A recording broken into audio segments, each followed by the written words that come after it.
ابھی تک اتنی زیادہ ضرورت تو اللہ رب العالمین کے فضل سے نہیں ہے کہ حکومت کو پرائیویٹ عمارتوں کے اندر ان مریضوں کو رکھنا پڑے. ابھی امکانات موجود ہیں، لیکن اگر ضرورت پڑتی ہے تو ہندوستان کے ہر شہر میں، ہر صوبے میں اور ہر علاقے میں، ہر محلے میں یہ مدارس موجود ہیں. ان مدارس کے دروازے مدارس کے ذمہ داران یقینی طور پر کھولیں گے، کیونکہ ان لوگوں نے ملک کی ہمیشہ خدمت کی ہے. اللہ رب العالمین ان کو اس پر ثابت قدمی کے ساتھ آگے بڑھنے کی توفیق عطا فرمائے. آپ دیکھیں ملک کے اندر دوسرے تاجروں نے پہل کی ہے. ملک کے اندر اسی اوکھلا اور جامعہ نگر کے علاقے میں بہت سارے ایسے سرمایہ دار موجود ہیں جو فقراء اور مساکین تک کھانا پینا اور دوسرے ضرورت کے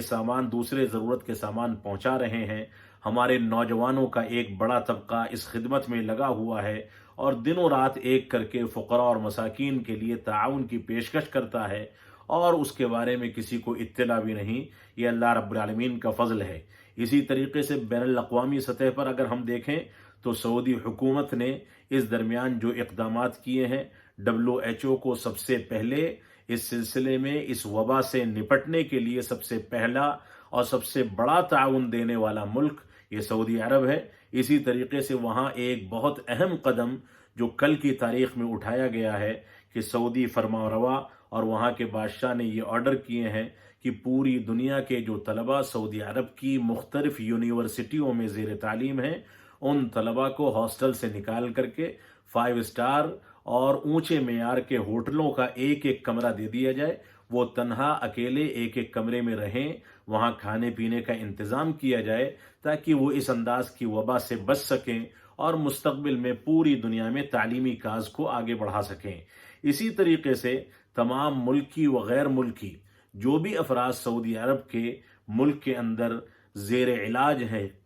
یا کرونا وائرس سے متاثر ہیں یا جن کے بارے میں تھوڑے سے بھی شبہات ہیں، ان کے بارے میں مفت علاج کا اعلان بھی وہاں کیا گیا ہے. یہ ساری کی ساری چیزیں ہمارے لیے خوش آئند ہیں. ہمیں ہندوستان میں رہتے ہوئے پرائم منسٹر فنڈ میں، وزیر اعلیٰ فنڈ میں اور اس قسم کے سرکاری فنڈوں کے اندر ہم کو اپنا تعاون پیش کر کے یا انفرادی طور پر لوگوں کے سامنے تعاون پیش کر کے ہم کو بھرپور خدمات انجام دینی چاہیے. اللہ رب العالمین ہم کو قرآن و سنت کے مطابق آگے بڑھنے، قرآن و سنت کی پیروی کرنے اور انفاق فی سبیل اللہ کے فضائل کو اختیار کر کے اس کے مطابق اپنی عملی زندگی کو ڈھالنے کی توفیق عطا فرمائے. ہمارے مسلمانوں کے لیے ایک سنہری موقع ہے. تمام کے تمام تاجروں کے لیے، جس بھی مذہب سے وہ تعلق رکھتے ہوں، ان کے لیے ایک بہترین موقع ہے کہ اس موقع سے فقراء اور مساکین کی دعاؤں کو لینے کے لیے، ان کے دلوں کو جیتنے کے لیے اور ان کے 2 کلمے اپنے حق میں بہتر انداز کے سننے کے لیے اس انداز کی چیزوں میں آگے بڑھیں اور اللہ رب العالمین کو بھی راضی کریں، اپنے اپنے مذہب کی چیزوں پر چلتے ہوئے اور اپنے مذہب کی تعلیمات پر چلتے ہوئے فقراء اور مساکین کے دلوں کو خوش کر کے ان کی دعائیں لیں. یہی دعائیں ہمارے ملک سے اور پوری دنیا سے وباؤں کو ختم کریں گی. اللہ رب العالمین ہم کو ان باتوں کی توفیق عطا فرمائے. ہم جب تک جئیں تب تک اسلام پر جئیں، جب ہمارا خاتمہ ہو تو ایمان پر ہو. وصلی اللہ علی نبینا محمد وعلی آلہ وصحبہ وسلم. والسلام علیکم ورحمۃ اللہ وبرکاتہ.